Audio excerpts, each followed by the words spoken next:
Si vous aimez Voix for Islam, pensez à cliquer sur le bouton j'aime, ça aide au référencement. Pensez à partager la vidéo et à vous abonner en cliquant sur la cloche pour rester informé de toutes les nouvelles publications. Et enfin, vous pouvez nous retrouver sur notre site internet voixforislam.fr en cliquant ici. Vous retrouverez toutes nos séries en français et entièrement gratuitement. Je vous souhaite un excellent épisode, à tout de suite, Inch'Allah.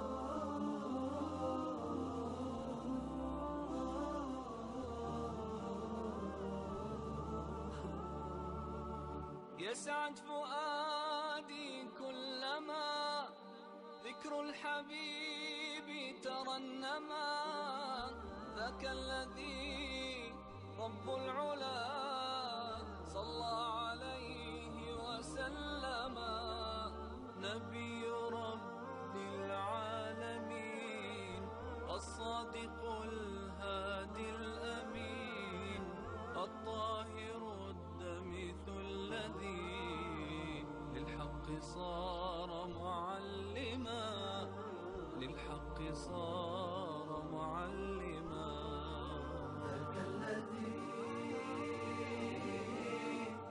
رب العلا صلى عليه وسلم صلى عليه وسلم.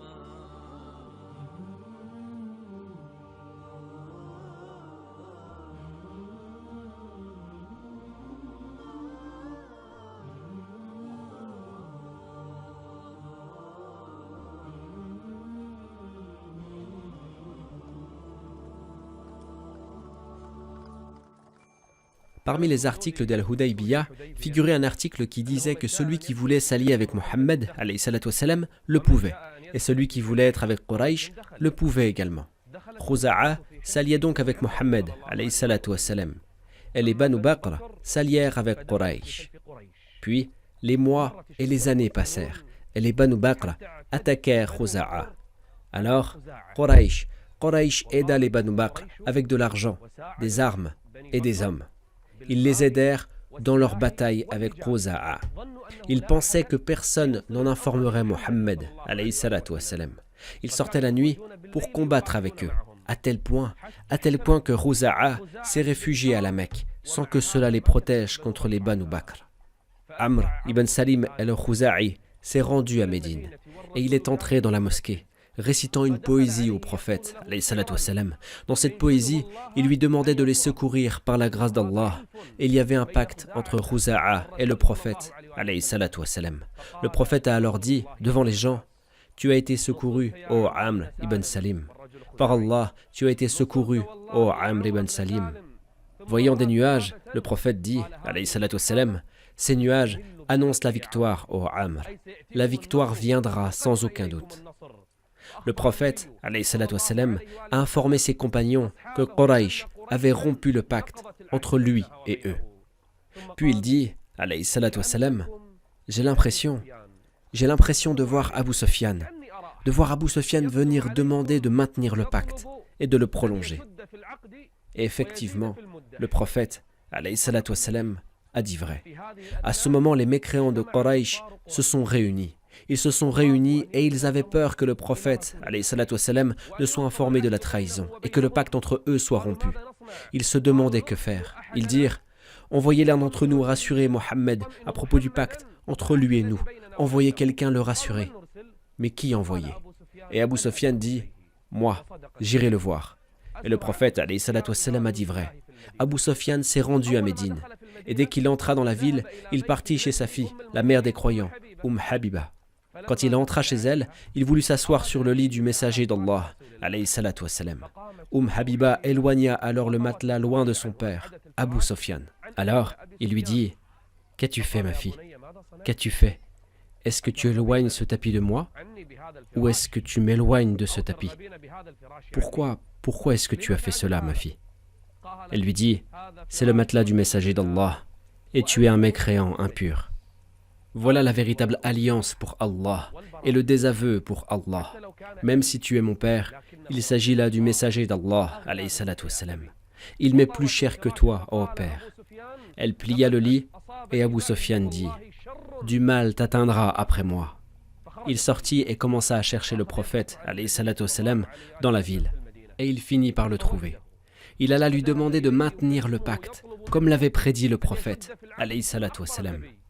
Le prophète, alayhi salatu wassalam, ne lui répondit pas, et chaque fois qu'Abu Sufyan lui parlait, il l'ignorait. Abu Sufyan partit donc voir Abu Bakr pour lui demander d'intercéder en sa faveur auprès du prophète, alayhi salatu wassalam. Abu Bakr ne lui répondit pas. Il alla alors voir Omar ibn al-Khattab et il lui dit « Oh Omar, intercède en notre faveur auprès de Mohammed. » Omar lui répondit « Vais-je intercéder pour vous auprès du messager d'Allah, alayhi salatu wassalam ? Par Allah, si je ne trouvais que le sable, sans aucune armée, je vous aurais combattu avec. Moi, vais-je intercéder pour vous auprès du messager d'Allah ? Je veux vous combattre par n'importe quel moyen. » Abu Sufyan s'en alla alors trouver Ali. Il était avec Fatima et leur fils El-Hassan. Il demanda l'intercession de Ali qui lui dit « Je ne le ferai pas, ô Abu Sufyan, et je ne pense pas que cela vous servira à quoi que ce soit. » Le prophète, alayhi salatu wassalam, a donné un ordre et il ne reviendra pas dessus. Abu Sufyan vit alors El-Hassan, qui était encore un petit garçon en train de jouer, et il dit à Fatima, qu'Allah soit satisfait d'elle, « Ne veux-tu pas que ce garçon nous aide ? Ne veux-tu pas que ce garçon nous aide, qu'il permette de réconcilier les Arabes ? Alors, il restera dans les mémoires des hommes à tout jamais. » Ali lui dit, « Ce garçon ne le fera pas, et je pense que personne ne t'aidera, ô Abu Sufyan. Mais va auprès des gens et demande-leur l'intercession. Et si le prophète accepte, alayhi salatu wassalam, alors tant mieux. Et sinon, personne ne pourra rien pour toi. » Abu Sufyan suivit ce conseil, et le prophète, alayhi salatu wassalam, ne lui répondit pas. Il rentra alors à la Mecque pour prévenir Quraysh, et quand Abu Sufyan arriva, ils demandèrent quelles étaient les nouvelles. Il leur donna les informations, et toute la Mecque prit peur. De qui ? Du prophète, alayhi salatu wassalam, de peur qu'il n'annule le pacte.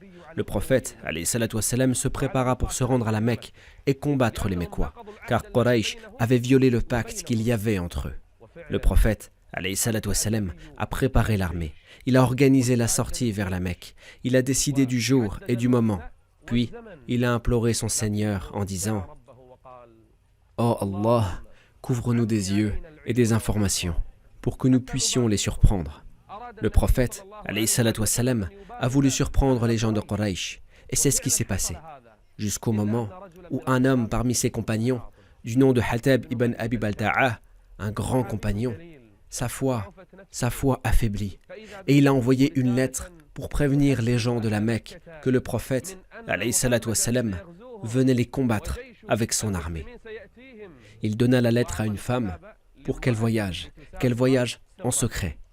Allah a alors révélé cela à son prophète, alayhi salatu wassalam, qui appela Ali, El-Miqdad, El-Zubayr et d'autres. « Rendez-vous au jardin du nom de Khar. Vous y trouverez une voyageuse. Elle porte une lettre que vous m'apporterez. » Ali s'y rendit rapidement, avec El-Miqdad et El-Zubayr. Ils arrivèrent à ce jardin, et ils y trouvèrent une femme. Ils fouillèrent ses affaires sans rien y trouver. Ils dirent « Donne-nous la lettre. » « Je n'en ai pas, dit-elle. » Ali dit « Tu as menti. » Et le prophète, alayhi salatu wassalam, a dit vrai. « Donne-moi cette lettre, ou je te déshabillerai. » Elle sortit alors la lettre cachée dans ses cheveux, et ils la portèrent au prophète, alayhi salatu wassalam. La lettre mettait en garde Quraysh, et le prophète dit « Malheur à toi, ô Hattab, qu'as-tu fait ?» Il répondit « Par Allah, je n'ai pas apostasié au messager d'Allah. J'aime Allah et son prophète, mais je n'ai pas de puissants alliés chez Quraysh.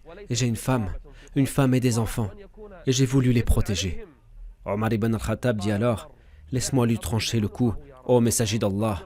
Il a certes renié sa religion. » Le prophète dit alors « Non, Omar, car Allah a regardé ceux qui avaient combattu à Badr et a dit « Faites ce que vous voulez, je vous ai pardonné. » Et Hattab a combattu à Badr. Omar a alors baissé la tête et a dit « Allah et son messager sont plus savants. »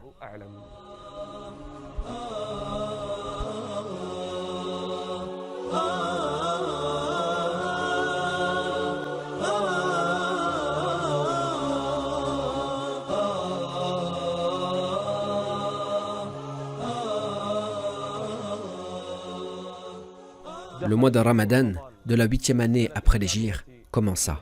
Et le prophète, alayhi salatu wassalam, sortit en direction de la Mecque. Il sortit en direction de la Mecque à la tête d'une armée de 10 000 combattants. Le prophète, alayhi salatu wassalam, sur la route, croisa son oncle, El-Abbas. Il croisa son oncle avec sa famille et ses enfants, qui les rejoignaient depuis la Mecque. Le prophète, alayhi salatu wassalam, se réjouit de cette retrouvaille et il avança jusqu'à arriver à El-Abwa. Il y trouva ses cousins, Abu Sufyan ibn al-Harith et Abdullah ibn Abi Umayya, qui venaient annoncer leur conversion à l'islam. Le prophète, alayhi salatu wassalam, refusa de les recevoir, car ils avaient été très durs avec lui, alayhi salatu wassalam. Et chaque fois qu'ils essayaient de lui parler, le prophète, alayhi salatu wassalam, les ignorait et il s'éloignait d'eux. Ali dit alors, en conseillant Abu Sufyan ibn al-Harith, « Récite-lui ce qu'ont dit les frères de Joseph à Joseph. » Abu Sufyan est alors allé voir le prophète, alayhi salatu wassalam, et lui a dit, « Par Allah, vraiment Allah t'a préféré à nous et nous avons été fautifs. » Le prophète, alayhi salatu wassalam, lui dit alors, « Pas de récrimination contre vous aujourd'hui, qu'Allah vous pardonne.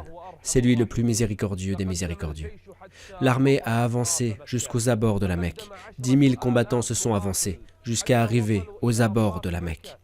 La nuit est tombée et le prophète, alayhi salatu wassalam, a ordonné d'allumer des torches. 10 000 combattants. 10 000 combattants portant chacun une torche enflammée qui illuminait les abords de la Mecque.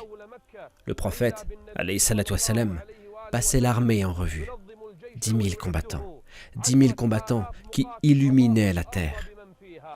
C'est ce paysage puissant et terrifiant qu'Allah a cité dans le Coran 8 ans auparavant.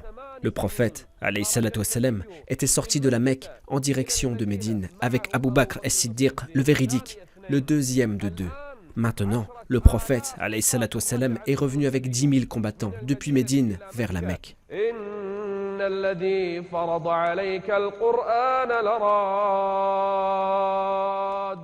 Tu reviendras à la Mecque par la promesse d'Allah, exalté soit-il.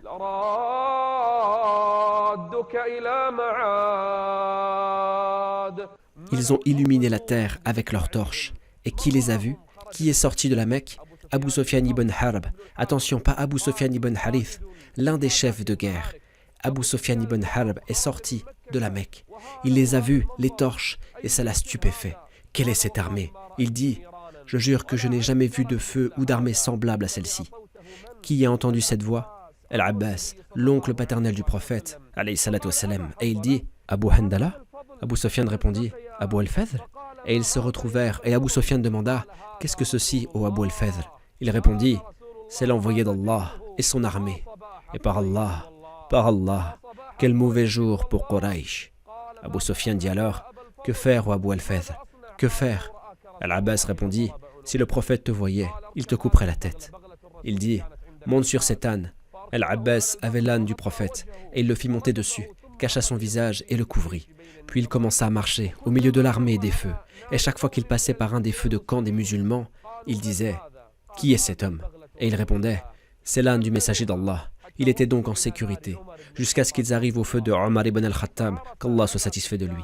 Il reconnut Abu Sufyan et il dit, c'est Abu Sufyan, l'ennemi d'Allah et de son prophète. Louange à Allah qui nous a débarrassés de toi. Omar se dépêcha d'aller en informer le prophète, alayhi salatu wassalam. Mais Al-Abbas avait frappé l'âne, qui arriva alors plus vite que Omar auprès du prophète, alayhi salatu wassalam. Al-Abbas se dépêcha et entra chez le prophète, alayhi salatu wassalam, lui disant, ô messager d'Allah, j'accorde ma sécurité à Abu Sufyan. Le prophète, alayhi salatu wassalam, répondit, pars avec lui et ramène-le-moi demain matin. Abu Sufyan dormit dans la tente d'Al-Abbas cette nuit-là. Les feux illuminaient la terre et l'armée se préparait à la conquête de la Mecque. Abu Sufyan vint le matin avec Al-Abbas à la tente du prophète, alayhi salatu wassalam. Le prophète lui dit, alayhi salatu wassalam, ô Abu Sufyan, malheur à toi. Ne sais-tu pas qu'il n'y a pas d'autre divinité qu'Allah? Abu Sufyan dit, je jure que s'il y avait un autre Dieu que lui, il m'aurait aidé. Abu Sufyan croyait qu'il n'y avait pas d'autre Dieu qu'Allah. Le prophète dit alors, n'est-il pas temps pour toi d'attester que je suis le messager d'Allah? Abu Sufyan dit, mon âme n'en est pas convaincue. Al-Abbas lui parla, jusqu'à ce qu'Abu Sufyan dise, j'atteste qu'il n'y a de Dieu qu'Allah, et j'atteste que Mohammed est l'envoyé d'Allah.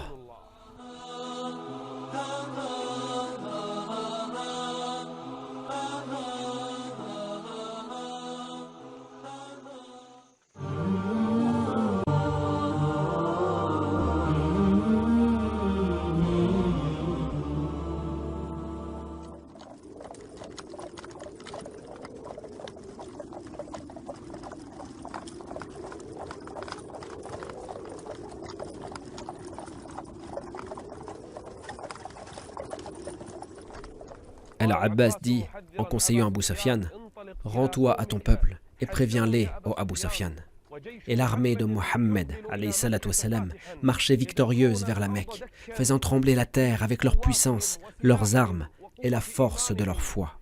Ils arrivaient de tous les côtés, comme le prophète le leur avait ordonné.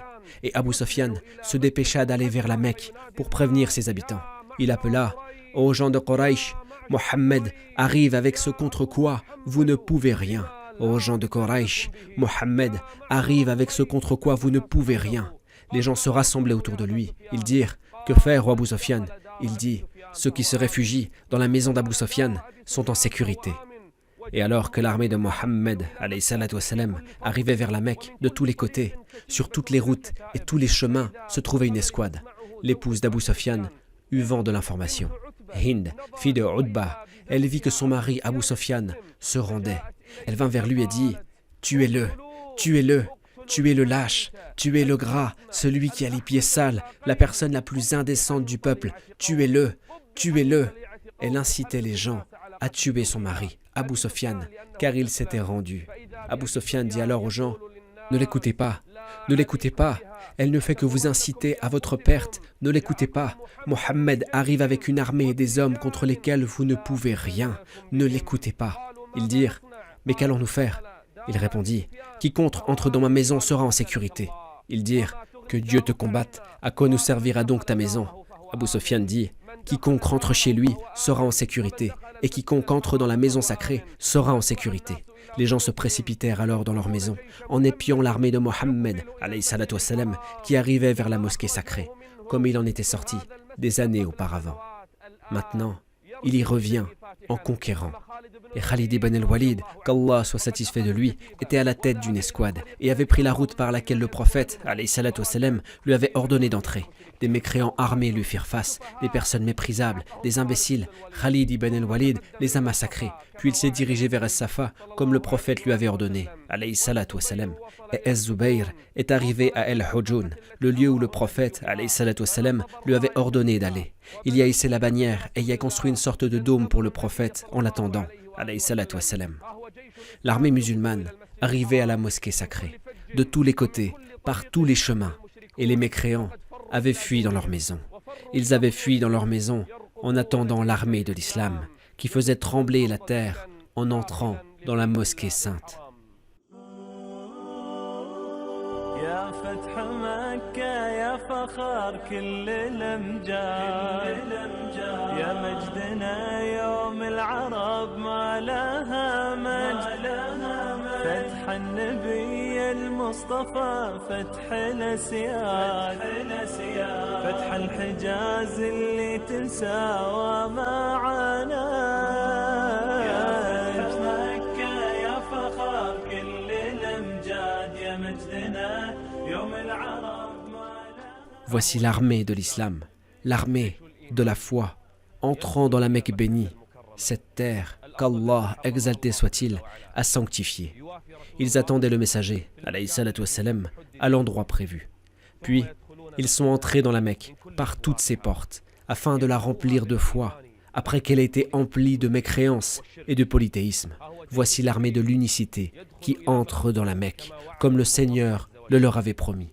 Voilà la victoire qui a été citée dans le Coran. La voici qui se réalise et qui chasse les démons parmi les humains et les djinns. Et c'est comme cela que le prophète, entra dans la terre sainte avec ses compagnons. Là, dans cet endroit, le prophète, se faisait frapper. Ici, sur cette place, Bilal se faisait traîner sur un sable ardent. Là, sur cette terre, les compagnons du prophète, se faisaient torturer.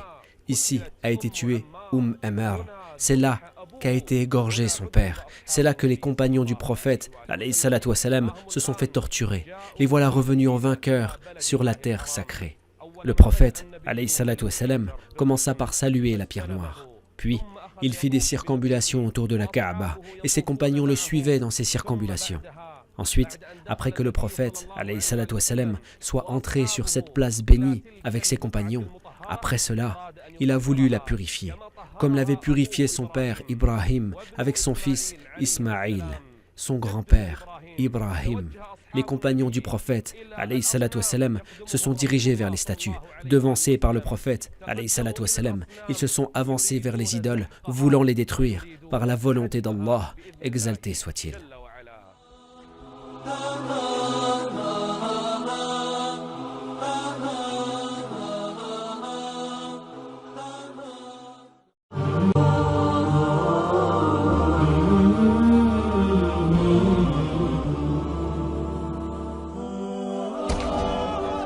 يا فتح مكة يا فخر كل الأمجاد يا مجدنا يوم العرب ما لها مجد فتح النبي المصطفى فتح الأسياد فتح الحجاز اللي تساوى معنا يا فتح مكة يا فخر كل الأمجاد يا مجدنا يوم العرب ما لها مجد فتح النبي المصطفى فتح الأسياد فتح الحجاز اللي تساوى مع نجد فتح الحجاز اللي تساوى مع نجد كل الملا صفت على رؤوس الأشهاد. Chaque fois que le prophète, alayhi salatu wassalam, passait à côté d'une statue, il la faisait tomber et la frappait avec un bâton, en récitant les paroles d'Allah, exalté soit-il.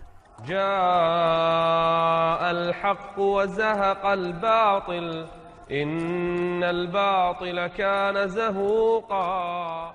Et toutes les statues ont été mises à terre. Elles ont toutes été détruites, une à une, l'une après l'autre. Il n'est pas resté une seule statue dans cet endroit béni. Ces symboles de mécréance ont tous été détruits. Et après que le prophète ait purifié les alentours de la Kaaba, il est entré à l'intérieur. La porte lui a été ouverte et il est entré purifier et nettoyer l'intérieur de la Kaaba. Il disait « Allahu Akbar » à chaque coin de la Kaaba. Allah est le plus grand. Et il vit l'image d'Ibrahim et Ismaïl qui lisaient l'avenir dans les astres. Il décrocha l'image et dit « Par Allah, ils n'ont jamais lu dans les astres. » Puis, après avoir purifié l'intérieur de la Kaaba, le prophète, alayhi salatu wassalam, purifia la porte. Puis, il a glorifié, loué et vanté Allah en disant « Il n'y a pas d'autre divinité qu'Allah, l'unique, sans associé. À lui la royauté et la louange, et il est capable de toutes choses. Il a secouru son serviteur, a accompli sa promesse et a détruit les coalisés à lui seul. Et tous les gens le regardaient. Ils se sont rassemblés à la porte de la Kaaba. Ils ont rempli la mosquée sacrée, les musulmans et les mécréants. Tous les gens regardaient. Les Mécois regardaient depuis leur maison et depuis la porte de la mosquée sacrée. Ils attendaient comment le prophète, alayhi salatu wassalam, allait les juger. Ils avaient été chassés 8 ans auparavant. Ils avaient été chassés et ils voulaient le tuer. Ils l'ont torturé durant 21 ans, 21 années. Ils l'ont exilé, l'ont combattu, ont tué les personnes qui lui étaient les plus chères. Et maintenant, il va les juger selon le jugement d'Allah. Il s'est mis devant la porte, s'adressant aux gens et dit « Ô gens de Quraysh, Allah a enlevé de vous votre enorgueillissement par vos ancêtres et le blasphème des liens de parenté. Les gens viennent d'Adam et Adam a été créé de terre. » Puis il récita la parole d'Allah. يا أيها الناس إنا خلقناكم من ذكر وأنثى وجعلناكم شعوبا وقبائل لتعارفوا إن أكرمكم عند الله أتقاكم إن الله عليم خبير. Les gens attendaient le jugement du prophète, alayhi salatu wassalam, les concernant. Il leur dit alors, ô gens, que pensez-vous que je vais faire de vous? Les mécréants répondirent, tu es un frère généreux et un neveu généreux. Maintenant, c'est un frère généreux? Après l'avoir rejeté pendant de longues années, après l'avoir insulté, après l'avoir blessé au visage lors de la bataille de Houd, après avoir tué ses bien-aimés, maintenant c'est un frère noble? Le prophète dit alors, je ne vous dirai que ce qui a été dit aux frères de Youssouf. Pas de récrimination contre vous aujourd'hui. Partez, vous êtes libres. Allahu Akbar, Allah est le plus grand. Partez, vous êtes libres. Le prophète leur a pardonné. Et les gens se sont réjouis du pardon du prophète, alayhi salatu wassalam. Tous les gens sortirent de leur maison, en paix et en sécurité. Sauf quelques criminels, les pires, qu'on pouvait compter sur les doigts. Ces criminels, le prophète, alayhi salatu wassalam, avait ordonné de les tuer, quand bien même ils s'accrochaient au rideau de la Kaaba. Puis, l'heure de la prière arriva. Le prophète, alayhi salatu wassalam, a alors ordonné à Bilal, qui se faisait traîner sur un sol ardent, Bilal, qui se faisait torturer à cet endroit. Il lui a ordonné d'escalader la Kaaba et d'appeler à la prière. Bilal a donc appelé à la prière et les gens écoutaient le prophète, alayhi salatu wassalam, et venaient tous vers lui en paix et en sécurité.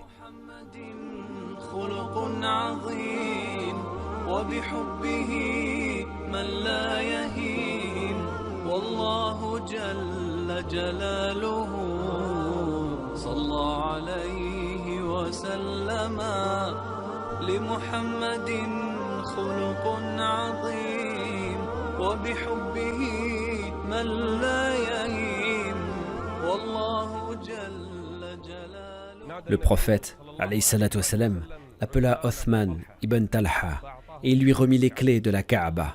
Il lui dit, elle est à vous, et seul un tyran vous la prendra. Le prophète, alayhi salatu wassalam, le prophète resta à la Mecque durant 19 jours, afin de les enseigner. Les gens venaient apprendre la religion et l'islam. Le second jour, il fit un discours, et il les mit en garde et les conseilla, alors qu'ils écoutaient. Et il dit, ceci est la Mecque. Allah l'a sanctifiée le jour où il a créé les cieux et la terre. Elle est sacrée jusqu'au jour de la résurrection. Elle n'a été ouverte à personne avant moi. Elle ne le sera pour personne après moi. Elle m'a été ouverte pour une durée seulement. Le sang n'y sera point répandu. Aucun arbre n'y sera adoré. La chasse n'y est pas permise. Et s'approprier les objets trouvés y est interdit. Et c'est ainsi que le prophète apprenait aux gens les règles au sein de la Mecque et ce qui y était interdit. Puis il leur expliqua certaines règles de jurisprudence et les lois islamiques. Et enfin les gens commencèrent à venir prêter allégeance. Les gens commencèrent à embrasser la religion d'Allah, le Très-Haut. Des foules entières se convertissaient à l'islam. Et le prophète prenait leur allégeance au mont Safa. Les gens venaient prêter serment. Et le prophète prenait leur engagement jusqu'à ce que tous les hommes aient prêté allégeance. Et que ce soit au tour des femmes de commencer à prêter serment. Elles commencèrent à prêter allégeance au prophète, alayhi salatu wassalam. Et Omar ibn al-Khattab était avec lui. Le prophète prenait l'allégeance des femmes et Omar s'assurait de leur serment. Puis elles retournaient à leur vie quotidienne. Elles venaient tout d'abord jurer de ne jamais rien associer à Allah. Et parmi les femmes, une femme est venue, craintive. Qui est-elle? C'est Hind bint Utba, celle qui avait ordonné le meurtre de l'oncle du prophète. L'oncle du prophète, Hamza, lors de la bataille d'Uhud. Elle avait envoyé Washi tuer Hamza et elle avait mutilé son corps, ce qui avait causé une très grande tristesse au prophète. Maintenant, elle voulait se convertir à la religion d'Allah, le Très-Haut. Mais elle avait peur et elle se camoufla. Elle se couvrit, puis se mêla au groupe de femmes. Et alors que le prophète, alayhi salatu wassalam, prenait leur serment d'allégeance, quand il leur ordonna de ne rien associer à Allah, les femmes ont juré de ne jamais le faire. Puis, il leur ordonna de ne jamais voler. Et Hind dit publiquement, mon mari est certes un homme avare. Elle disait ces mots en visant qui? En visant son mari, Abu Sofyan. Elle dit, mon époux est avare, suis-je en tort si je prends de ses biens? Alors son mari, Abu Sofyan, intervint, craignant l'humiliation en public. Il dit, prends ce que tu veux de mes biens, femme, prends ce que tu veux de mes biens. Quand le prophète entendit ces paroles, il sut que c'était Hind bint Utba et qu'elle s'était cachée et infiltrée parmi les autres femmes. Mais le prophète, alayhi salatu wassalam, a reconnu sa voix et il a dit, es-tu Hind? Tu es Hind bint Utba. Hind a été démasquée. Elle a été démasquée. Et qui avait-elle tué? L'oncle du prophète. Elle dit alors, sois le meilleur des preneurs, ô prophète d'Allah, pardonne, qu'Allah te pardonne. Le prophète sourit et dit, alayhi salatu wassalam, Allah t'a pardonné, ô Hind, Allah t'a pardonné. لا تثريب عليكم اليوم يغفر الله لكم وهو أرحم الراحمين.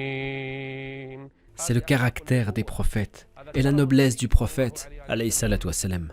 Puis vint le troisième serment. Après l'associationnisme et le vol, il dit qu'elle ne se livre pas à l'adultère. C'était maintenant la troisième partie de l'allégeance, qu'elle ne commette pas l'adultère. Hind rétorqua une nouvelle fois, la femme libre commet-elle l'adultère? Aïcha lui dit alors, oh Hind, fais serment, nous l'avons toute fait. La quatrième partie était qu'elle ne tue pas leurs propres enfants. Hind s'indigna encore et dit, nous les avons élevés petits, et vous les avez tués grands, en parlant de ces enfants qui avaient été tués à Badr. Omar ibn al-Khattab rit, et le prophète, alayhi salatu wassalam, se mit aussi à rire. Écoutez ce que Hind dit, jusqu'à ce que le prophète finisse le serment d'allégeance et qu'il ordonne aux gens de casser les statues d'idoles dans leur maison. Hind rentra alors chez elle, prit sa statue et dit, par Allah, nous étions dans la perdition avec toi. Nous avons été trompés. Puis elle leva la statuette et la brisa au sol. Et tous les gens cassèrent leur statue. L'islam se répandit dans toute la Mecque. Même le père d'Abou Bakr, qui ne s'était pas encore converti et qui était un très vieil homme, Abou Bakr le ramena chez le prophète. Et quand le prophète le vit, il se leva et dit, « Oh Abou Bakr, tu aurais pu laisser ce vieil homme dans sa maison. Je serais venu à lui. » Abou Bakr dit alors, « Non, ô prophète d'Allah, tu mérites plus que l'on vienne à toi. » Les gens se sont convertis et les gens entraient en foule dans la religion d'Allah. C'est là que la victoire a été complète, que l'islam s'est répandu et qu'Allah a accompli sa promesse à son prophète et messager.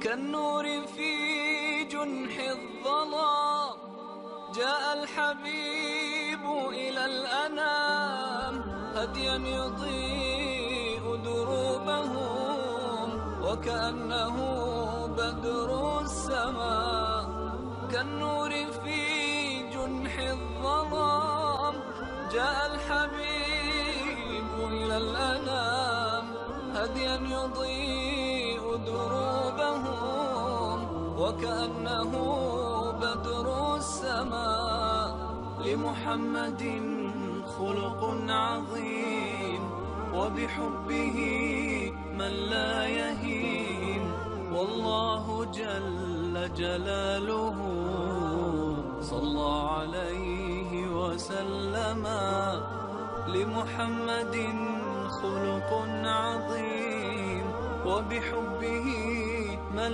لا يهين والله جل جلاله صلى عليه وسلم صلى عليه وسلم ذاك الذي